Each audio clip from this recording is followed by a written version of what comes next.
want the week off, we're also well aware that there's plenty of ways to get through this stuff. And you don't even know how matchups are going to play into this. Who you can play, how it plays out. I know the Lakers made the conference finals 2 years ago through the play-in. This is it's not like it's a death sentence to go to the play-in. Let's get out to the River Islands guest line. It's that time. Coach Kerr is here, presented by Great Clips. In sports, success is about team effort, and the same is true for your hair. Great Clips, it's going to be great. Also brought to you by Rafael Lumber and Building Supply, serving contractors, homeowners, and the community in Marin for over 50 years. Visit their showroom today. Hey, Coach, how you doing? I'm good, thanks. How are you guys? We're doing all right, man. Obviously, navigating through some new concern from all the Warrior fans today. Yeah, well, it's the NBA. It's not like we were a great team in Phoenix and all of a sudden got bad. It's just everybody can play, everybody can shoot. The modern NBA, man, the shooting variance is crazy. So you just got to keep moving forward. Coach, this is something that popped into my head when I watched the last couple of minutes last night. There were some sloppy turnovers from some pretty big names on your team. There's no doubting that. And my mind went to a couple of weeks ago when you guys had that loss against Denver where Jokic missed the game. And you had sort of said that a sign of that emotional fatigue for you in watching mainly Steph is when you see some of that kind of sloppy play. Do you transfer that to last night as well? Does that feel the same to you or different? No, I don't see any of that at all. In fact, Steph was just incredible last night in that second half when we were down and made huge plays. I thought he looked good. His energy was good. Yes, we made some mistakes down the stretch, but that's part of the game. I made some mistakes. I could have done better myself. We all are in this together, and as much as you hate to lose that game, given its importance, you look at how San Antonio played, making 18 threes, 7 of them in the fourth quarter alone. You have to give them credit. You can't just expect to win games. Now, we did not play well, there's no doubt, and we missed a lot of shots. But this is all part of an NBA season. You take the whole 82 and you add them up at the end, and I'm very confident that we're going to take care of business here in the next couple of games. Well, you sure are making it exciting through all 82, so thanks for that, question mark. And, Steve, I'm normally big-time captain positive guy. At least I like to think I am. What? But you mentioned mistakes that you made. Is there anything you want to highlight? Because I have a couple if you're looking for suggestions. Oh, thank you. You're welcome. No, we were in a tricky spot with both Quentin and Gary out. And so we made some lineup choices both in the second quarter and the fourth quarter, just trying to find combinations that would fit and that would give us some spacing. And, I probably could have tried some different things rotation-wise. I probably could have called a couple of different plays, after timeouts. These are the things as a coach, when you lose a game, you watch the tape, you stay up at night, you think about all the stuff you could have done differently. And I thought Gary's absence was really big last night. We had a hard time staying in front of Castle. When they went small and took Biyombo out, it was basically 5 out. They had shooting everywhere, and we really struggled staying in front of Castle, and that really caused a lot of the breakdowns that led to a lot of the threes. And that's one of the reasons Gary is so crucial to us is his on-ball defense. You put him on the best ball handler, the point guard. And then at the other end, he's one of our best finishers, as a roll man, as a dive man.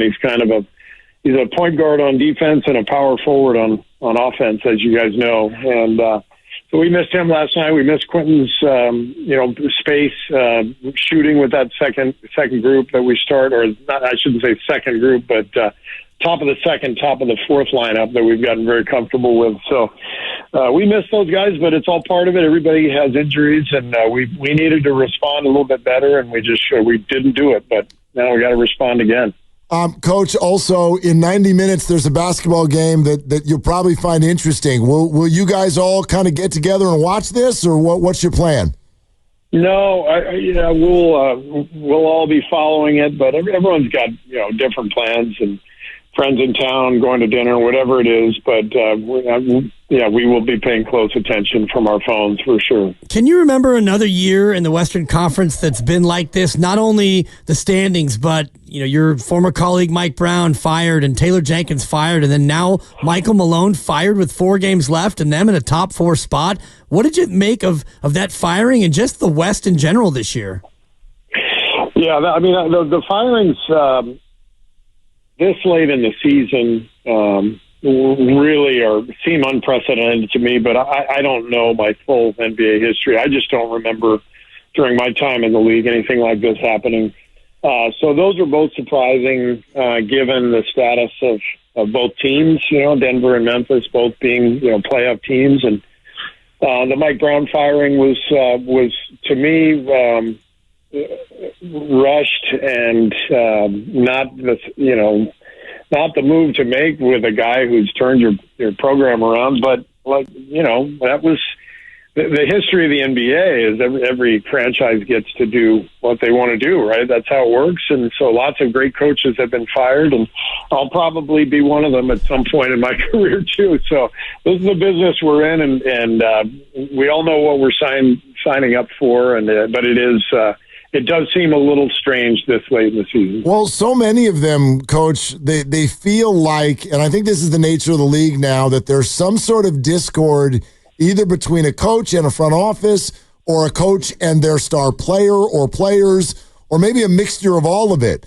And so all of this going on certainly led me to want to ask you, how has your group, at least seemingly, all stayed on the same page through a decade plus?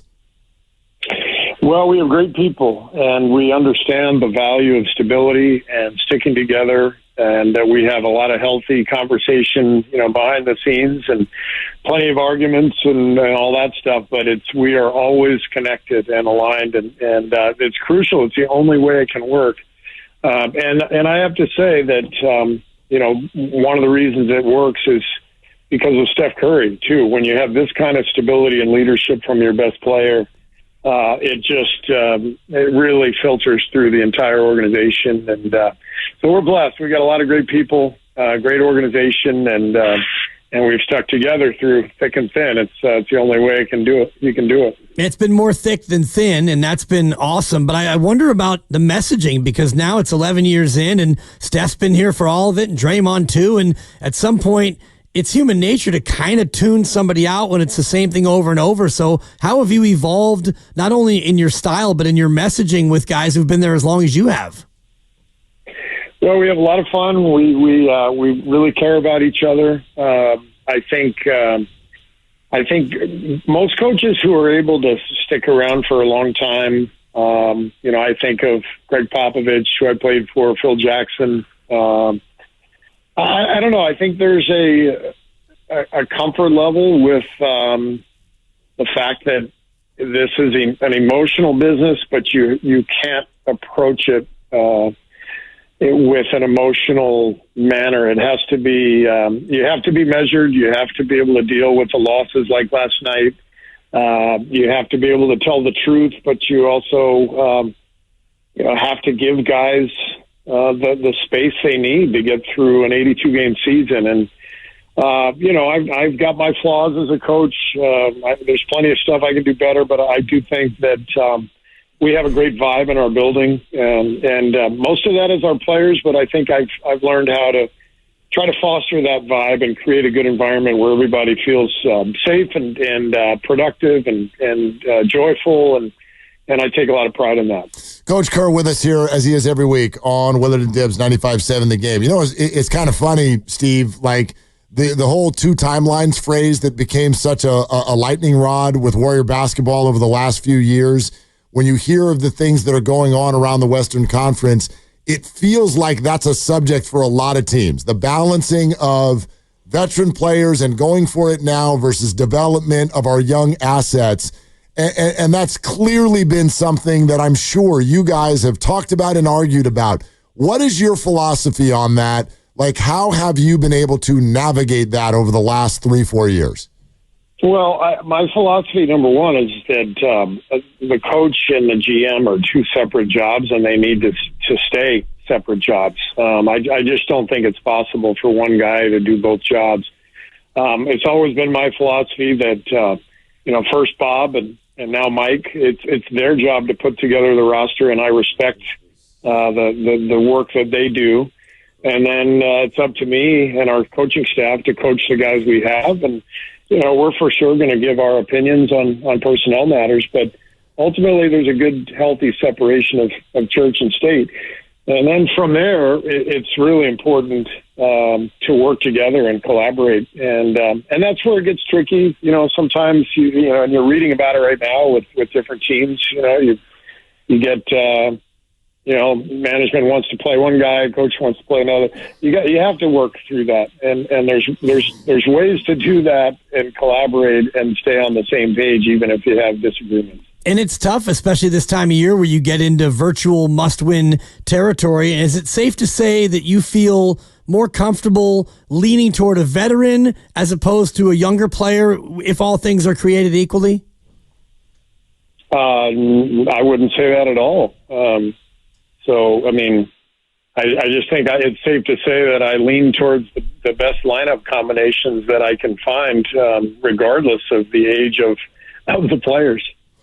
Coach, I know we touched on this a little bit earlier, I realize the position you guys are in. Nobody wants to sound like they're complaining this time of year, but sort of a two-pronged question. A, how do you see fatigue affecting your team because of that recent road trip? And the B part of the question is, how vital is some rest for you guys next week?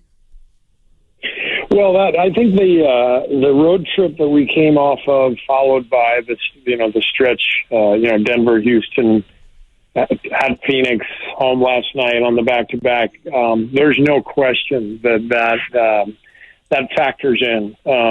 Now, when you say that, you go, okay, so what? 29 other teams have the exact same stuff. We all have our schedule issues during the season. Some stretches are better than others. You acknowledge it, but you don't use it as an excuse. So none of that matters. I mean, we are where we are. I would argue we're in a great spot, 22-7 since we got Jimmy.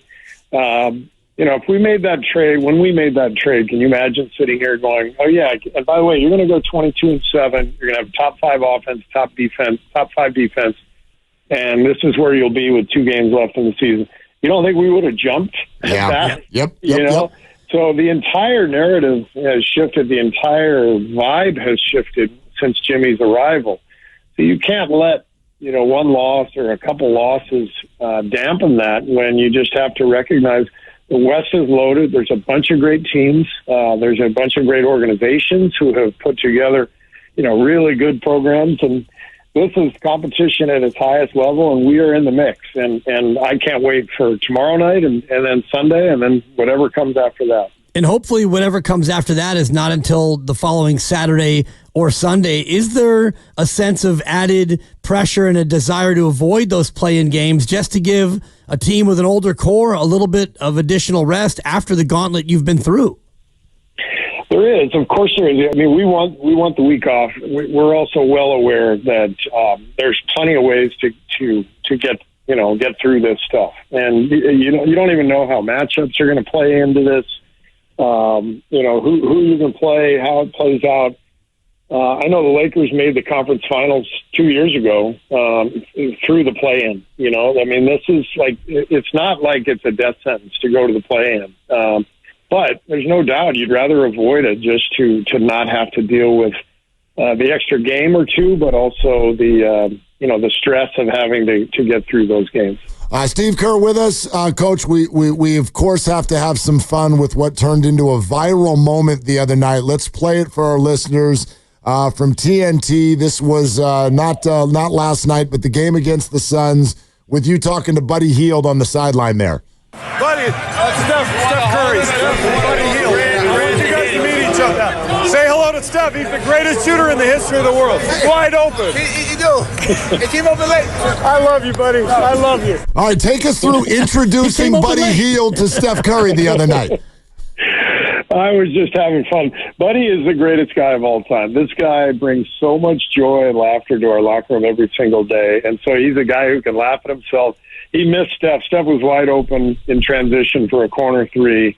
Buddy launched one, and during the next time out, I just wanted to have some fun with him and just remind him that when you're playing with Steph Curry, it's kind of a good idea to throw him the ball if he's open. Yeah, and pretty funny that Buddy immediately, he got open late. Like, I was already into my thing. I just wonder about the general nature of the three, and last night you shot 48 threes as a team. Did you think, especially in that fourth quarter, that you got a little bit too three happy?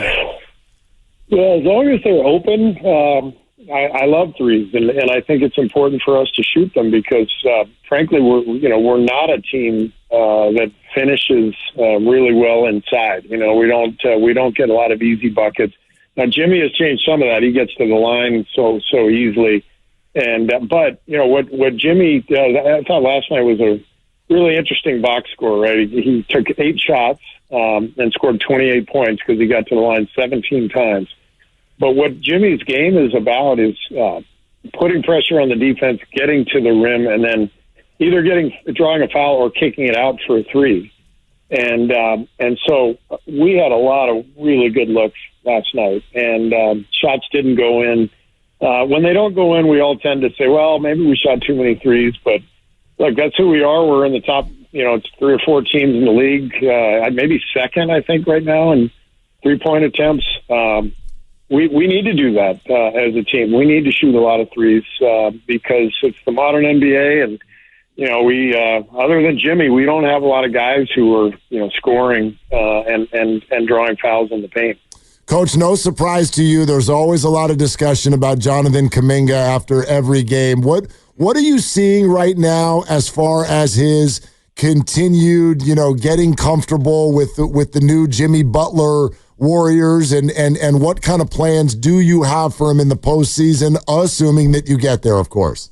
Yeah, I mean, every game is different, and I think, Jimmy's arrival took away a lot of Jonathan's minutes at the 4. And, there's no doubt that, as soon as Jimmy arrived and we started winning, we leaned into lineup combinations that enhanced Jimmy because we were winning. And Jonathan was out for that whole stretch. We went 17-3 or something. So we're going to keep doing what's been winning. But it's the lineup with Jimmy, Jonathan, and Draymond doesn't fit real well. Frankly, it just doesn't. We need more spacing. We've found other lineups that have clicked, and this is just part of the deal. Being in the NBA and you got to adapt to whatever's happening with the team. Jonathan's done a great job of that. He's working hard. He's playing well when he's out there. But I'm just going with the lineup combinations that I think are going to give us the best chance to win. And there's going to be nights where he's absolutely part of that, like the Laker game, and then there's going to be nights where I go to Buddy or Moses or Gary Payton. It just changes every game based on what's happening, and I have to read that as a coach. And thanks to you, Steve, I now look at combinations all the time: 2-man, 3-man, 4-man, 5-man. And as I look at your best combinations, they all have a guy named B. Podziemski as a part of it. What does Pods do to make all of these combinations that he's a part of so successful? He's got incredible feel for the game, and he attacks the rim in a really unique way. He runs through. We call it running through the catch, where somebody throws you the ball and you've got a slight angle on your defender, and you, instead of waiting and catching the ball and holding, you run right through the catch, put it on the floor, and get into the paint, and then move it again.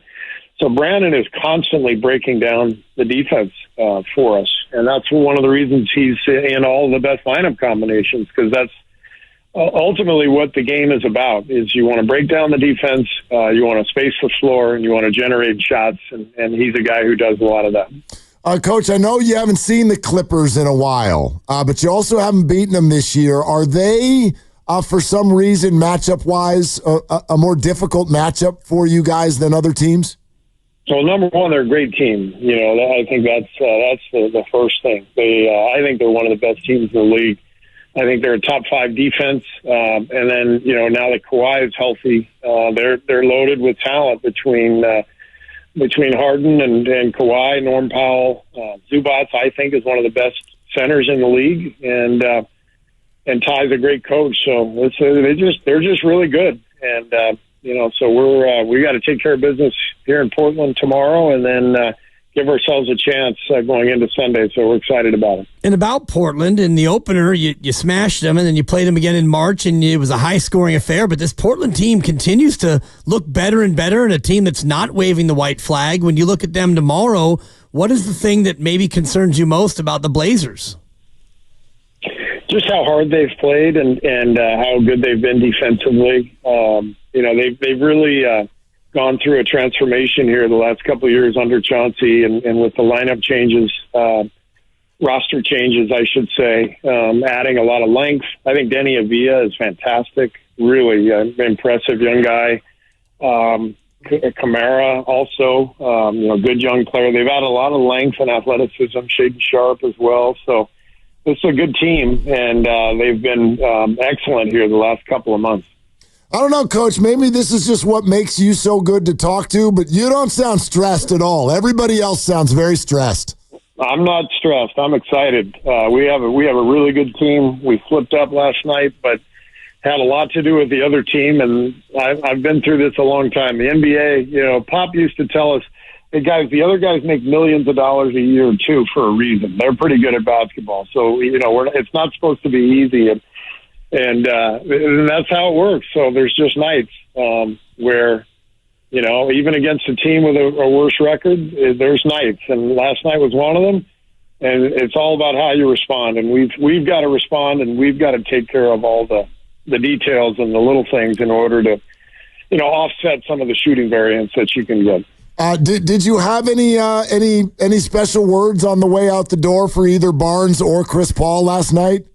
No. I mean, I love both those guys. That after the game, it's pretty emotional. It's not really a time where you end up